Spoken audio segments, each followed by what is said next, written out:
O na niya ang akong adobo, mga kaibigan. Sayo kay ko nag-adobo kay aron na sayo sad ko kahuman ani.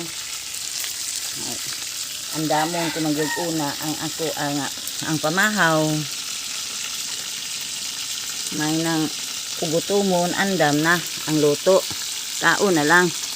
Para yung dili kita pasmuhan ba magutman. Bisag dili pa ta gutumon andam kita. Oni nga inigbangon ako magluto. Mao gina gyud. Untag sayo ini kahuman ako gluto adto na pud sa kanding, adto sa garden. Nya mo adto na pud sa manok kay magpakaon.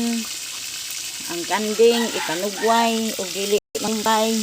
Basta wala gani uwan, ako ra man ang dadon sa bakante ang mga kanding nako.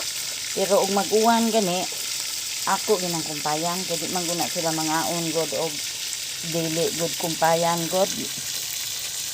Basta mag-uwan, di jud sila mukaon. Dili sa sila mugawa sa bakante kay hadlok man sila.